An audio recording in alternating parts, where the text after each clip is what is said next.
It says the broadcast is live to me. There you go. All right, man. What up, everybody? You're now tuned into the true definition of a sports fanatic. I'm your host, Brandon Lampley, and today we got the fan show again. I told y'all every Monday, fans just like yourself, come on, thump your chest, talk about your team, or if your team is taking L's, I'm your local sports therapist. I got a lounger over here that you can lay down on. We could talk. Tell me all your ills and tell me how the Jaguars or the Knowles or anybody has disappointed you. I'm in that same boat with you. But, man, I got a guest today, man. Introduce yourself to the people. My name is Christian Telmas, as you can see at the bottom of the screen. I've been knowing Brandon for about, close to a year now, right? It's been about a year. Yeah, so a little bit about myself. In the sports world, I'm a Jags fan, which we get to later, which is a hard fan to be. But you know what? I think it teaches you how to be a fan, number one. Number two, I used to be a college football fan. Florida State was my team, and that got hard too. But I have recently I don't even watch college football anymore because I lost faith in it. I can tell you more about that too. As far as my background, I used to coach high school football at Wolfson High School. I used to coach high school basketball at Wolfson High School as well, and I used to play both those sports. I also played golf too. But my expertise was in coaching. I'm a teacher at Mandarin High School right now. I also am a professor at Flagler College as well in afternoons and nights. Professor, yes. Professor I forgot T, about man. that. Yeah, Professor T, yeah. Yes, sir. That is what's up. So we can talk whatever you want, man. Let me get my camera straight. All right. Oh, so for sure. You want to go Jags first? Is that what you want? Man, let's go ahead and get them out the way because man, I'm sharing us in a few groups right now, so people go ahead, can see. Man. Take your time, because you know what, man? Talk about the Jags is a slow and painful death. So you just gotta take it for what it is. It's tough, and I'll say this, man. I've got friends who are Patriots fans. I got friends who are Steeler fans. I got friends who are Ravens fans and Chiefs fans, and those aren't organizations that continually lose. You may have bad seasons here or there, but it is not like the Jaguars where it is a continual cycle of getting your hopes up every year. It's tough, man, and hopefully it's like the sweeter the prize at the end. I'm hoping the one day we reach the mountaintop, it's just going to be glory. I don't know. I don't know what it feels like. None of my teams ever won a championship I've ever rooted for, so yeah, I don't know what that feeling's like. One thing about it, man, once you do reach that mountaintop, like the Eagles fans have been going through it for years, even though they have been competitive for a long time. They suck now too. Yeah, and they look terrible this year. They at least they've won a title, and no one, once you win that, no one can take it from you. Say, even if they go 0-15-1 because they had a tie with the Bengals, which was atrocious. Yeah. Even if they go 0-15-1 and they were like, oh man, the Eagles suck. Like, yeah, but we got a chip though. So what? Yeah, they've got one, and there's only there's only a handful. I think there's 4 or maybe 10 or something. I think it's 4 or 5 because the Panthers, Jaguars, Texans, Cardinals, Browns, and Detroit. Detroit has them. Browns. Detroit. So and I think and the Browns. Right. Yeah. So there's 6 teams. Yeah, and there's only 2 of them I don't think ever been, and that's Houston and Jacksonville at this point. Cleveland. Yeah, Cleveland went. Well, and think about Cleveland and why they're a flagship franchise is because they won titles before the Super Bowl. So that does count. And then Jim Brown was associated with the Browns. So right. Yeah. Well, and you're talking about eras where your grandparents were children, and that's a long time ago compared to what we're dealing with now. And if you're a Jag fan, I don't know. I wouldn't be surprised if the fan base leaves, and they have every reason to, man. I've been here since 90. I've been here since 91. I was born and raised in Jacksonville, and I was a little kid when they came here. I'm an original Jag fan. I always will be. But I think it's a part. I'll put it this way: when you're a part of a group that is defined by losing, You build stronger as a community. Jags fans have this built-in, like, we get it together. We've bled together. We've died together, and it's more than other franchises. I hate to say it, man. A lot of franchises can talk that talk, but you never suffered like we have, man. It's not the same. It really isn't. No. And then let's be honest, man. A lot of, especially are like, say, the Cowboys, Steelers, and places like that. They have a lot of fair weather fans, man. So when they're good, they're good. Man. Oh, Cowboys this, we them boys. The Steelers, here we go, Steelers, here we go. It's so many Steeler fans in Middleburg who are fans when they're good, Yeah. So I don't be listening to none of that, man. And the sad part with the Jags is, like, I get sold every year. Oh man, this year's gonna turn. Now this current season, I didn't drink the Kool-Aid. I said, you know what? We are. We're probably going to suck. We got too much young talents around that have potential, but they're not unleashed yet. And we got rid of everybody, so I had no expectations. They come out week 1. They beat the Colts at home. I go, okay, that looked impressive. Okay. They take the Titans to 33-30. I go, okay, all right. Okay. You're going to see her on Thursday night, Brandon, and you're gonna lay the biggest, fattest egg you can lay. I'm sitting there feeling like, hey, let's go, man. We might have a season this year. All right, when's draft time? Dude, the Dolphins hadn't had a 30-point win in like 3 years, and we gave them their first, man. It was the longest streak in the NFL. Dude, it was absolutely awful, man. And just sitting there watching it, I was with my buddy, and we're sitting there watching it, man. And all it just shows that the team we had when they're healthy, they're competitive, but when it's disjointed and you lose people, so Chark wasn't out there. So what the receivers look like without Chark out there? They look like just another guy, just a group of guys at the YMCA. I mean, the only ones that really stuck out was Laviska Shenault, and that's because I think he's going to be a beast. I think he's pretty raw. Yeah. So other than that, man, it looked like a bunch of guys from the YMCA that he was playing with. Cam Robinson got a bad deal, man. The ref was laying on top of him, and he basically got him off of him. Amy Trask, she offered to pay for his fine if he gets fined. Because she said it was egregious, man. It was egregious. I didn't. I think the ref overreacted to an action. I think he might have got hit, and it was. I don't think it was flagrant whatsoever. I think he was just trying to get an arm off of him, and half the time the players under there. So and you played football yourself, and at the bottom of dog piles of things, people get an extra cheap shots, and he's probably like, "Get off of me, whoever this is." Get off me. Yeah. Get off me, dude. There's so much grabbing and biting and scratching and clawing underneath the pile, man, and this. Even at practice, man, you used to do that kind of stuff. You take some cheap shots at some guys you don't like. That my God, especially a guy you didn't necessarily like. Oh man, watch him come clean him up off the top of the pile. Oh yeah. I'll say this though, man. It speaks to the fragileness of our team, and as a coach myself, you'll realize that when you don't have ultimate talent around you, or a built-in system like a Belichick has in New England, your team, if they have a couple of slip-ups, and we might have not thought it was a big deal, but no Lambeau, no Linder, no Chark, that can really affect a team a lot more than you think, because those are all-stars you had. And also, I don't know how you feel about Doug Marrone. I don't know if I'm on the Doug Marrone fire kick or Doug Marrone needs to stay kick. I think he's just kind of an average coach with a little low motivation. He's not very inspirational, which I don't like.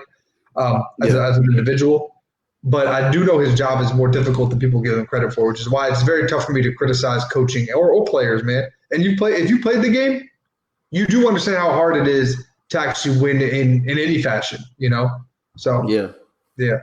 Oh man, get out of here with that. Go Steelers, Harrison. Man, get out of here with that, man. Y'all lucky y'all beat the Texans, man. You lucky you beat the Texans.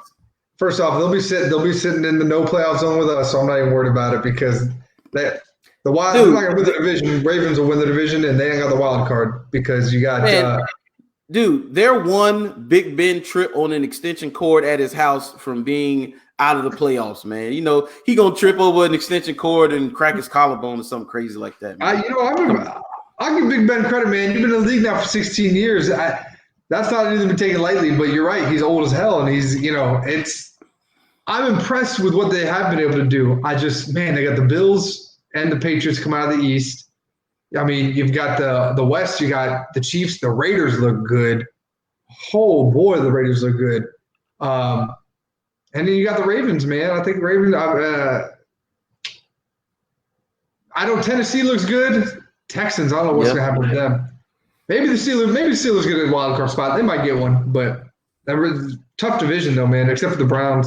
Bengals look promising, man. I think they're going to be good in a couple of years. I don't think they're going to be good this year, obviously, but your boy Burrow looks pretty decent, man. Looks poised in the pocket. Man, I am afraid that Burrow is going to put up like 4 bills against this secondary because our secondary is awful.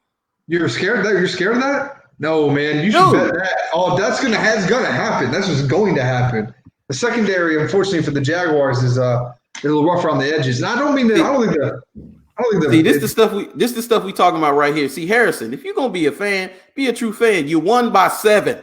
Okay, you won by 7. Okay, you didn't win by 14. It wasn't comfortable. You were sweating and you had to take a shower after the game, and you ain't even play. So don't even go there, Harrison. First off, I gotta ask Harrison: is he from Pittsburgh, or is he a fair weather fan? Man, I don't know. I don't know. His fandom seems to be real. Okay, his fandom seems to be real. Okay, yeah.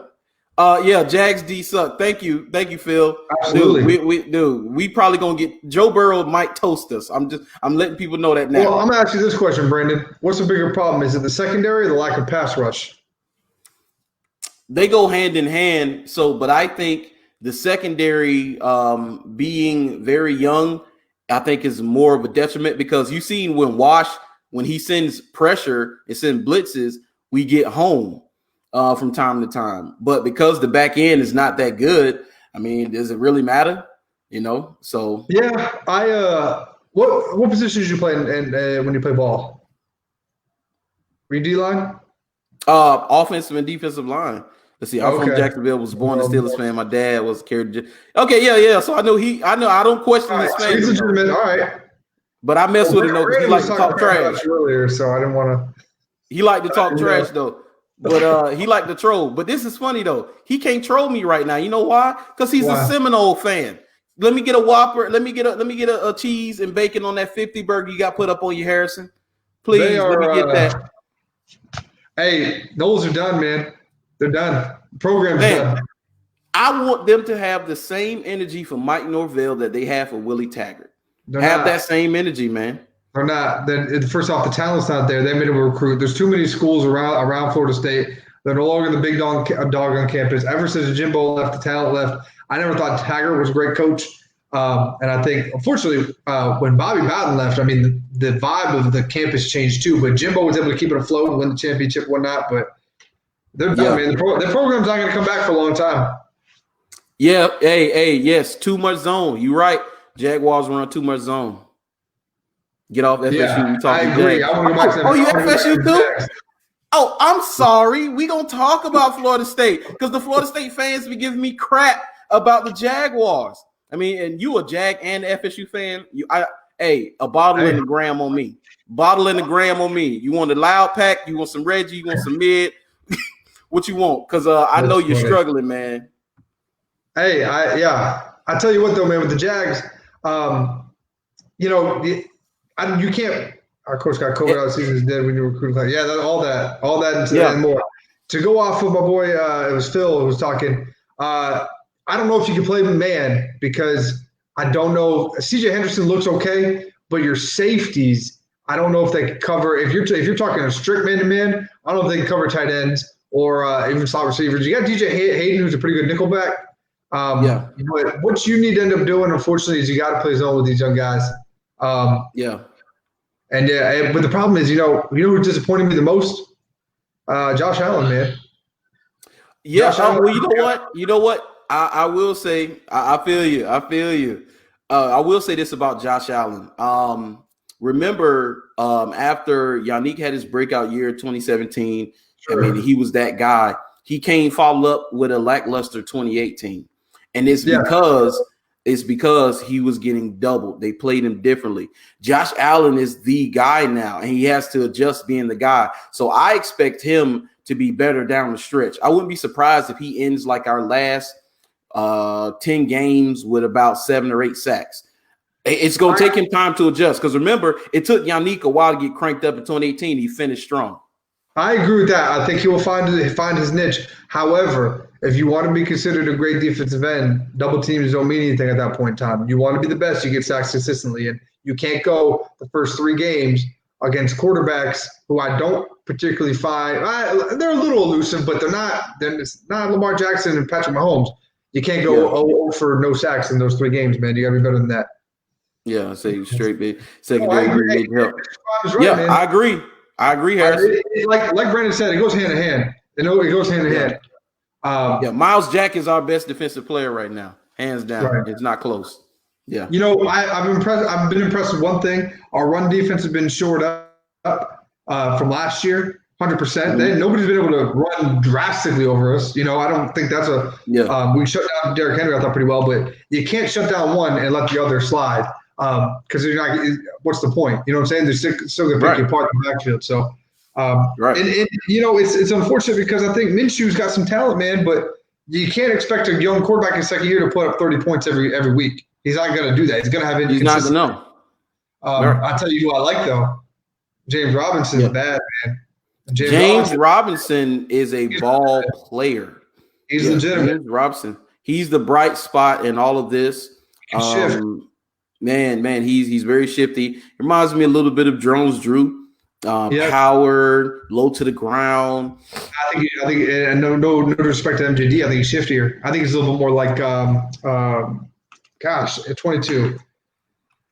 Dallas Cowboys running back, man. What am I blanking on? 22. Emmitt Smith. Good Lord, I just blanked my mind. Emmitt Smith, thank you. I think he's like Emmitt Smith, man. No joke. He's about 5'10". He's got the same amount of weight, and he can shift in those lines, man. No joke. I also think our wide receiver core is pretty deep. I really do. We looked a little rough against the Dolphins, man. Go to TJ Chark, but I think so too. Jones is good. I missed that. Yeah. No, they say Jones good. Young players, more energy, man. It's better with more field zone, the short field, the red zone. Yeah. Oh yeah. I got a question. Because you the know-all, right? I have this debate with my dad all the time because he grew up in the Fred Taylor era and I grew up in the MJD era when I was really watching football. Mm-hmm. I already know what you about to ask. Who would you take? Oh, dude, it's Fred. It's Fred. It's Fred. I thought you knew sports, Fred. Man. I gotta go, man. I thought you knew some sports, but apparently you. This is a joke. No, dude, come on. Hey, I love MJD. One of my first times, because I used to work the stadium, do security at the stadium, and one of my first times getting on the field and working the field. You know, I went in there during warm-ups, and right behind me is MJD warming up, man. It didn't seem real. So, dude, I love MJD. But you never got to watch the games, huh? Because obviously if you watched the games, you would have known MJD was a better player, but you clearly were. No, man, no. If I'm going to take a running back, I am taking Fred Taylor. Why? You gotta tell me why, man. Fred Taylor's the better back, man. Fred Taylor's the better back. He's the better back. Fred Taylor had more talent around him, man. He had a good quarterback. He had receivers. He had a defense. He had a whole lot. MJD had nothing for a long time. He still put up some yards. And I get that. Yeah. I get that. But remember, Fred still produced even after the 96 team that was so talented. Remember, Fred went through some of those lean years and he produced. No, you're right. He went to, and when they were both in the backfield, 06, 07, 08, those are fun years, man. Those are fun times. Yeah, man. Yeah. MJD. We should have got Tebow, but thank you, Phil. Fred all day. Oh, thank you. Goodness. That's funny. Thank you. It's Fred, man. It's Fred. I'll tell you what. I'll tell you this. I think if MJD had played another 5 more years, he'd have been a Hall of Famer. No joke. I think MJD another 5 more years. I think and Jackson healthy. If he's able to just put together 3 more 1,000-yard campaigns or so, if he gets to 10,000 yards, because he was a touchdown machine. Yeah, 10,000 yards, and 100 touchdowns. He's a Hall of Famer. It's crazy because the Jags have a bunch of almost Hall of Famers with Baselli, Smith, Taylor. Possibly, if MJD was, but I don't think they have a sure ballot. And they keep putting Boselli on the ballot every year, and I still don't think he's going to make it ever. I don't think he'll get on, unfortunately. See, yeah, he was a bowling ball. He was small, but he was a bowling ball, and that's where I think their games where Fred and MJD's game differed, because MJD was elusive, but like you said, Robinson seems to be a little more elusive than him. He still ran the 4.3 now, don't forget, but Fred could run people over and run around them with ease. No, Fred was a great talent. No, and I'm not discounting Fred at all. When I look at, it's a little bit like basketball, man. When I look at like what certain players had in their prime, did you have a team around you or not? And what did you produce when you did not have a team? And MJD won the rushing title once or twice with no team around him, And, he had fucking Blaine Gabbert and Blake Bortles, man. Goodness. I mean, and then you could think though, yeah, he put up those numbers with nobody around him. But then again, it's a volume thing, because they didn't have anything else. He got a lot of carries. So I tend to think that if Fred played with nobody and he was able to get 30 carries a game like Jones-Drew, he would have put up similar to better numbers. Possibly. All right, man. So let's talk a little college football. So who's your college team? I can't never remember. So first off, when I Florida State, but I have not watched a Florida State game in almost 3 years, man. And it's not because they suck. I can't find myself interested in college football anymore. First off, I'm a bigger basketball fan, because that's sport I grew up playing a lot better. I grew up playing basketball and coaching it, and almost coached college basketball. And I loved it, and so that I understood the game more. When I go to college, man, I can't stand that. I don't like the system that they play. I don't know how UCF doesn't get. You know what I'm saying? UCF goes undefeated, doesn't get a higher bid than what they get. I don't know how it's so arbitrary how they decide who gets ranked what. That bothers me, man. I don't know what it is. But FSU, like I said, man, they're done, and Florida's looking good. But you know what? It sucks because I miss that Florida State rivalry. That's dead too. So how you getting that Florida, possibly Georgia rivalries back? Miami's getting good again. Florida State's just out of the mix. Dude, listen, I am waiting for Miami going to Death Valley to face Clemson. That'll be fun. It's not going to be a cakewalk. It's going to be fun. It's going to be a high-scoring affair. I don't think it'll be as close as far away as people think. I think it'll be a closer game for sure. We'll see what Clemson is going to find out what kind of defense they have, because De'Aaron King is a beast. That dude, he's a wide receiver, running back, playing quarterback, man. Once he get out the pocket, it is a wrap, son. Well, that's the new thing too. And maybe I'm too old school, man. I cannot stand spread offenses. I don't know why. It's not attractive to me. As far but it is for everybody else who likes to watch the ball spread around and zip it around the field, that kind of stuff. I used to like old school running backs, run up the hole, power I formations, that kind of thing. Because I grew up with that.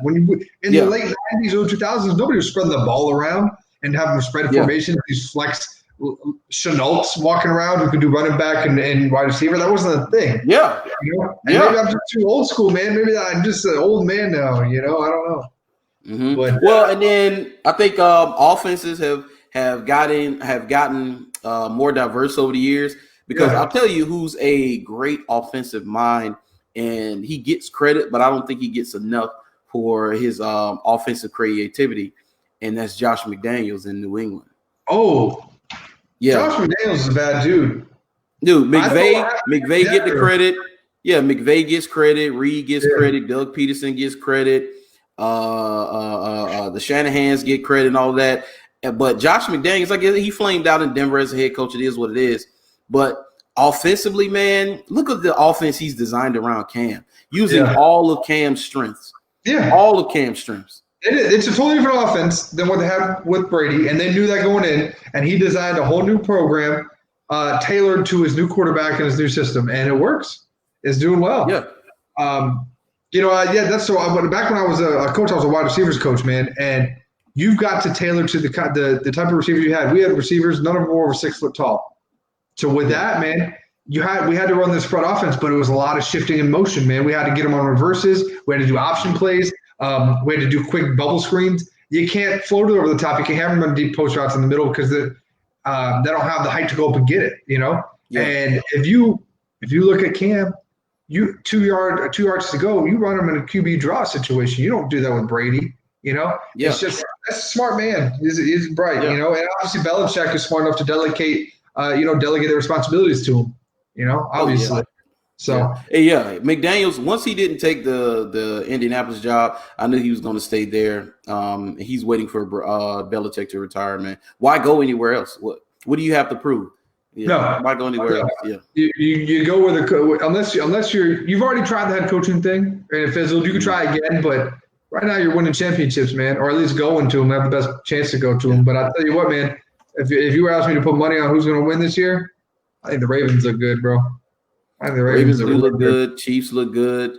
Bills Chiefs scared me though last week, man. They went up close with the Chargers. I know it's a division game, so you can't say much about that, but they always play them well. They do. They always play them well. They do. Who did Chiefs play this week, man? Oh, they play them tonight. That's who they're playing tonight, right? Yeah. So we can wrap up here. My fan favorite, I think, to go in. The Packers look good. Coming out of the NFC, I think the Saints look all right too. I think they're having Drew Brees' arm is dead. Yeah, well, that's the knock on him, man. That's the knock on him. I gotta ask you something though, man. No joke. Can you be real with me? All right. We talked about this before. I don't know. Do you know what I'm talking about with Drew Brees? No. Talked about what we talked about. This was back in June, man. Kind of at the height of the George Floyd protests, and stupidly, Drew Brees puts out that stupid ass tweet. Do you remember this? Dumb. Yes. Dumb. I want to ask a fellow black man about this. Has he lost some credibility with the black community or members of it? Because I know what he's built for that city of New Orleans during his tenure there. Yeah. But I got some friends who can't stand behind him anymore. They don't. I had a whole New Orleans fan who was like, "Listen, it's tough for me to watch the games right now," and I'm like, "That's crazy, man." What do you think, man? I'm just curious. I know we're shifting gears here, man, but no. This is good. This is good. So for me, he's lost some credibility in the league. Period. Yeah, it's guys who. Oh yeah, you better believe it. Even guys on his team, because even when they had the meeting and they hashed everything out and they said what they said, and he apologized and he went against what Trump said and all of those things. I mean, me as a black man, I already know the first time you spoke your heart. You spoke your heart. You spoke your heart, man. I'm sorry, you did speak your heart. So now what he can do is he's going to show from now on, he's going to show that, hey, I'm with you or whatever. He'll never make that mistake ever again. And it's funny because, and the reason I take what he said with a lot more weight than maybe other quarterbacks and other athletes who said disparaging things that was kind of racial is because Drew has always been very calculated about the things he says. Up until that point, he's always been calculated about what he said. So when he did that interview, you could tell that had been sitting on him for a while. I mean, it just jumped. You could tell it was on his chest, and it just jumped out in like vomit and Tourette's, man. And he had it was weird because it wasn't even on the discussion. It really had died down in American context and lexicon. Nobody was really talking about it, and he brings it up randomly. Yeah. So it was something he was festering in his mind for a while. I was curious about it, man. I didn't know how the members of the black community felt about it because for me, I'm always a very forgiving person, man. I'm a freaking Jaguars fan. Oh, there are those. He didn't lose everybody, so a lot of people are split. A lot of people are split. A lot of people are split. But I will tell you what will help him. The thing that will help him, and he better be glad he's still playing, because the thing that will help him win. Yeah, win. You go win the Super Bowl this year. It's almost forgotten. And it's a shame that it's like that, but he goes and win the Super Bowl this year. It's forgotten, to a certain extent. To a certain extent. The amount of success an individual has, a lot of times their faults can be looked over, glossed over. You know what I'm saying? People look past it once you have tremendous success or whatever it is. Oh, yeah. It's been pretty, like you said, it's been pretty professional, man. I've never heard a tweet anything about him being unprofessional or a mean-spirited individual. Sometimes you say things, man. Yeah, but I was curious because, with the context of how the league is run today and how everything's going on, how he was going to be perceived. Breeze good as long as Jags win, and that's funny. That's funny. How everything's being perceived now. You're talking about a white quarterback in the NFL making those comments, and we're in the age of, Madden's got a solidarity, button you can press for a celebration, you know what I'm saying? Yeah. So the NFL is taking it to a point where they're going to make this a point of emphasis for the future, man. And I don't know if it'll last this year or 2 years, but I was just curious what your opinion was on that. That's all. What are you talking about, Madden, with the whole solidarity thing? You can. I was just talking about the Drew Brees thing, but yeah, you can bring that up. What do you think about it? I'm gonna be honest with you. This whole thing with Black Lives Matter in the end zone and end racism and different things like that, and Black Lives Matter on the court in NBA and social injustice and all of those things. So what? What is it changing? Now, you putting some words in the end zone, you putting some words on the court, you putting things on the back of a jersey and all those things.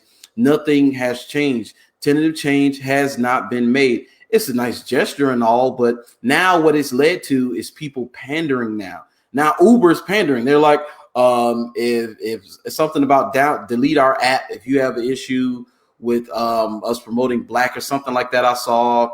Breonna Taylor has become a meme now, almost. Yeah. So for me, man, I don't want to say it's a waste of time, but it's not bringing real change. Real change is, like they say, voting. People like to say voting doesn't matter or whatever, but dude, voting is how you get change, man. Yeah. Absolutely. I think what you're seeing now is it's hiding people's It is, Phil. It is. It's like a campaign, man. All of that stuff, man.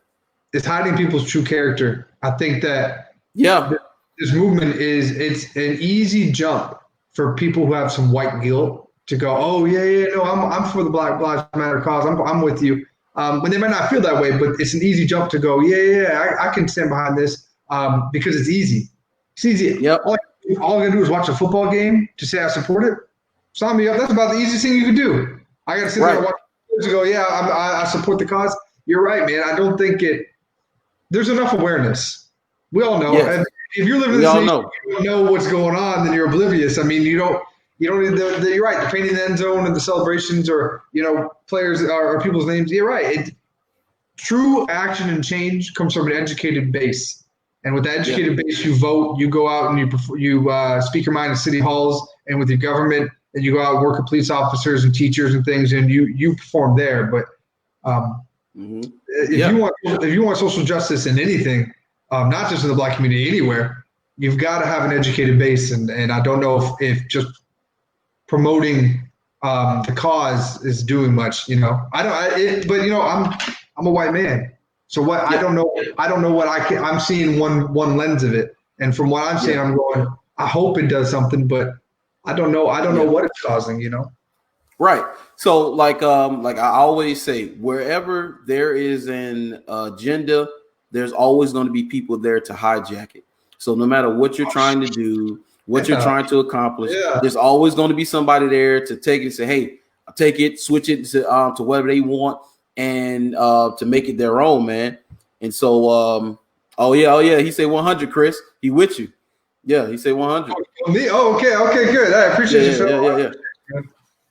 Yeah. So, but yeah, man. And so, like, I just released my individual copy of Brandon's Debatable Sports Take when I talked about the protests. And if you haven't seen it, go check it out.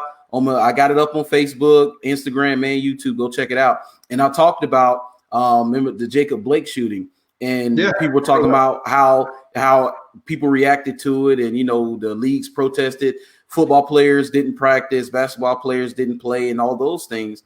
And I said, when I first saw it, I got an emotional response from it. But then once I sat back and thought about it logically, I said, I can't necessarily defend Jacob Blake and his actions and what he did on his part, because that goes against what my mom taught me. My mom taught me, hey, yes, sir, no, sir, comply, so you can get back to me and I can advocate for you. That's exactly what I said. And once he went to that car and put his head in the car, should he have been shot and lost the use of his legs?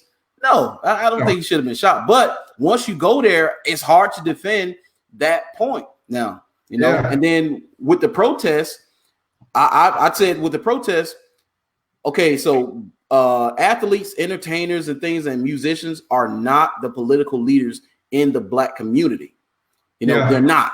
We're the only community where people look to them for leadership, and that's not what they are. That's how we should be looking for. Right, you're right. I applaud them for using their platform and speaking their voices. I always promote them for that, and I love them for that. But Black community has to advocate for itself. So tell LeBron, tell the NBA players, NFL players, MLB, WNBA, all those players, say, hey, y'all go ahead. Don't stop what y'all are doing. Go ahead, play ball. We got this, and we're going to get it done ourselves. We love you for bringing support to it, but you don't have to stop what you're doing for us to get the justice that we want. We have to do it ourselves. Yeah, I think that's just how I feel. I know. I agree. I think the direction is to be pointed you need to point the finger in the direction of the leaders, and whoever the leader. First off, there's a big distinction. I was speaking to a colleague of mine about this. She's a Black woman. And using them to entertain us. Thank you, Phil. It's a red herring. It's a distraction. Hey, check this carrot out. Check this carrot out right here. Look at this carrot right here, and then here come an overhand right that you don't see. So I'm gonna take Phil's comment real quick, and I'm gonna extrapolate it into what we're talking about, okay? Because he's bringing up a context, and you were just bringing up too. What you guys are talking about doesn't exist in the white community. Mm-hmm. The black community is unified. The white community is not unified. It sucks that people's actions, like LeBron James, Will Smith, Denzel Washington, Oprah Winfrey, whoever you want to talk about, I don't care. It sucks that if they do something wrong, it's magnified to make it look what they represent for the Black community. If a white man does something wrong or on a national stage, I don't feel connected to that individual. Lone wolf. Yeah, that's that individual's actions, not the actions of the white community. But I hate that, unfortunately, in the times we're in, there's a connection between one Black individual's actions and the rest of the Black society. And I was talking to a colleague of mine, this is what I was getting to, and she was saying, I mean, that stems from, unfortunately, having those years of oppression and the civil rights that struggle together unifies a group. That's obvious. And so that connection, when you talk about where are we seeing Black people most prevalent in our society? Well, in our athletics and our entertainment and things of that nature. So where are we turning for our advice? Entertainment, athletics. So, yeah, you're right, man. I hope the direction can push towards politicians. I hope the direction can push towards good people of the community that are trying to do good things. I don't know how to do that because I'm on the other side of the coin. So I can't really tell. I can't go to the Black community and go, hey, you guys shouldn't be listening to LeBron James. Well, especially you hear this a lot from a lot of white population. Why don't you just shut up and dribble? Well, damn, if that doesn't sound like why don't you just shine my shoes, that's about the race thing you could say, man. You can't tell somebody to be quiet and go, and so it's unfortunate because my hands are tied as a white man. You can't do much about the situation other than if you're in politics. You can show support and show your love, but until there's a drastic change in understanding that one man's action does represent a communities, I don't know if things are ever going to change, man. Now, and this is something I'm glad you brought this up, Phil, because when he said it, I said the same thing. Now, I will say this. Go ahead. As far as the Black community, I will say we are unified in parts, but for the most part, I should be more specific, Phil. I know exactly where it's going. That's what I meant to say. I'm sorry. In parts, we're disjointed across the board, man. Because you can't fix our community anyway without fixing the Black family first.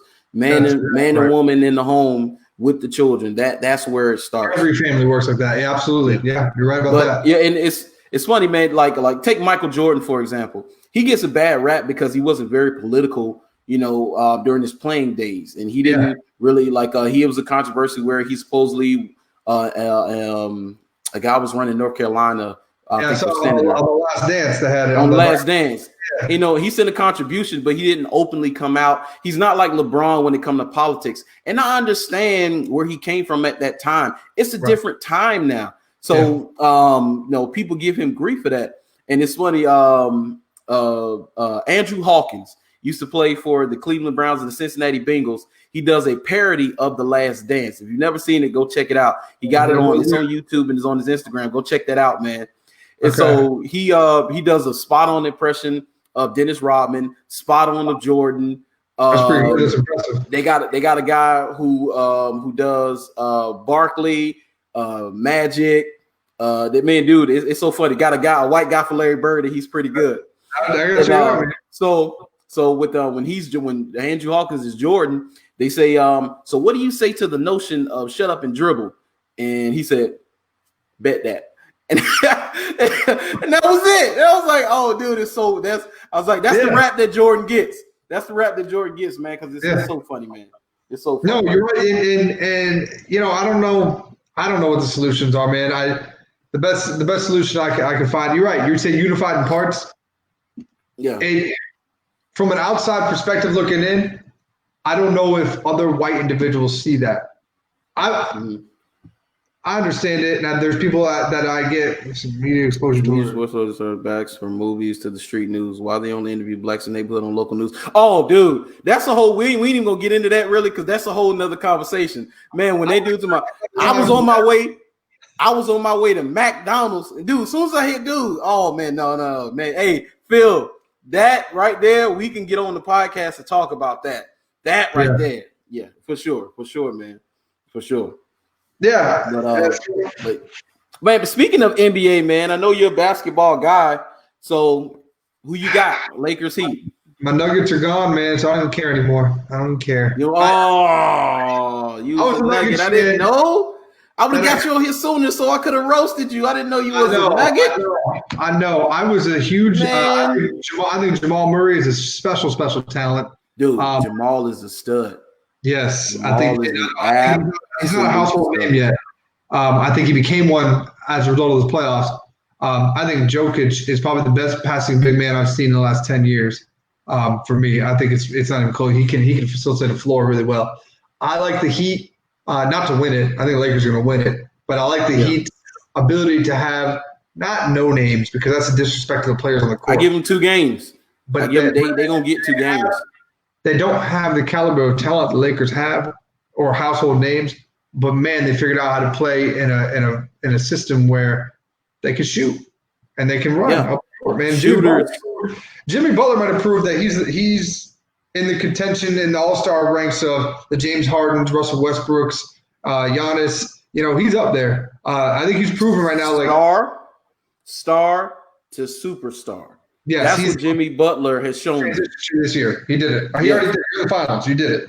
And you know what has happened? Stop giving the damn MVP to Giannis. Until his butt. Sorry. Yo, I think LeBron was the MVP this year, man. That's just my personal opinion. I think LeBron should have won the MVP this year, man.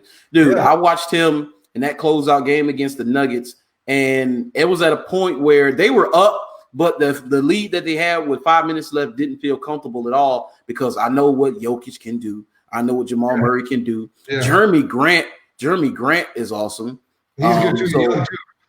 Yeah. So I saw that. Hold on, let's see what he say. He say, "Is this BSN Brandon Sports Network?" Hey, one day, bro. One day we gonna get it in for sure. Ronnie, he doesn't know anything, man. He doesn't know what he's talking about all this time.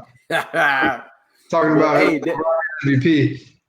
Listen, that lead didn't feel safe. So LeBron, and this is where greatness truly comes in. This is where LeBron separates himself from James Harden, Kawhi Leonard, Russell Westbrook, whatever stars you can name. He separates himself from them and shows you he's in a class of his own. Is when he saw that lead was still shaky, he took over the game and scored the last 12 points. Yeah. And dude, he went 6 for 6, and I was just sitting there like, LeBron James. I knew someone was gonna clang off the rim. Yeah, LeBron James is. I listened to sports radio this morning. This is the series that defines his career, because he's not the underdog anymore. You are supposed to win. Yeah, you're supposed to win this series. You need to go out, win the series, give yourself a ring, and cement yourself as one of 2 or 3 best players of all time, if not the best. Yeah. So yeah, with the 4th ring, I mean, there's nothing else he can do to really secure his legacy and whatnot, man. LeBron James is who he is. Like, I mean, he win this 4th ring. I mean, it doesn't really change his legacy for me. It doesn't, man. It doesn't. I think if he loses a series, it changes it. As to the guy who could make it but couldn't win them very often. You know, he won 3, but you know that. I mean, he's 3 for 9, so it's kind of already that anyway. But if anybody, if you watch those finals, you will understand. Like, the only one that I kind of pin on him is the Mavericks one when he was in that first one in Miami. Yeah, back in the day. That's it. Other than that, he was outgunned, man. Outgunned. Yeah, you're right about that. Spurs and the Warriors outgunned, man. Yeah, I hear you. Well, and you know what? The last thing I want to say about LeBron, man, I'm glad he was able to be a class act for the last 20 years in the NBA, because I can't imagine what being the face of the NBA if he was acting like a clown and unprofessional. I think it would have been really hard for the NBA to sell him as a product, and he was able to take the NBA to a whole other level for the past 20 years, coming out of high school and being a class act. I've never heard one peep of him being a bad dude, and I just, man, props to LeBron James. And it's crazy, man, because the NBA has grown in popularity, I mean, exponentially in the last 5 years. Yes. Just the last 5 years, they've grown. So, you know, football is king and NFL is at the top. But I always say that the NBA is nipping at their heels. And it's because they've gotten, I wouldn't say necessarily lucky, but it is a matter of luck for you go from Magic and Bird. Then you go from Magic and Bird, you transition into the Bad Boys Piston era. Then you go into the Jordan era. Then you get into after Jordan, then here come the Lakers. Yep. And Kobe and Shaq. And then after Kobe and Shaq, here comes LeBron. So you've been very fortunate to have star after star after star after star after star come through and really take your game to the next level. Because all those guys took it to the next level. The question is going to be, like, who's going to take that next spot? Once LeBron leaves in 2 or 3 years, who's up next, you know? JJ, what's up, JJ? That's my nephew. JJ checking in. But yeah, man, for sure, man. So I hate to sound like the old man, but I got a wife and kid waiting for me to tuck them in. So for sure. Man. So listen. Yeah, man. So we gonna end it. We gonna end this here, man. If you want anybody to follow you on your socials, you know, let them know. If not, it's fine. Man, I got no socials, man. I'm done. Okay, all right. So I understand. Be a good person. That's all I can ask you guys to do. All right, man. Hey, people are weird. I showed you a message that I got, man. I might share it with everybody one day for all my people out there who watch me. It's a message I got yesterday that I'll show Christian. Yeah. That thing was weird, wasn't it, Christian? So it was weird. I'm getting weird. You enjoyed it a little bit, man. So it's all good. So come on, man. Come on.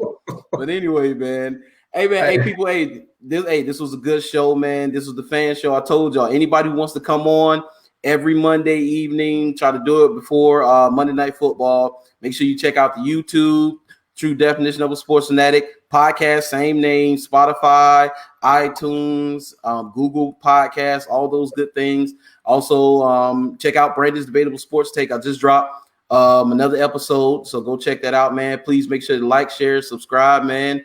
But until next time, people, man, I'll talk to you guys later. Peace out. All right, guys. Hey, thank you guys for having me. Appreciate you, Brandon.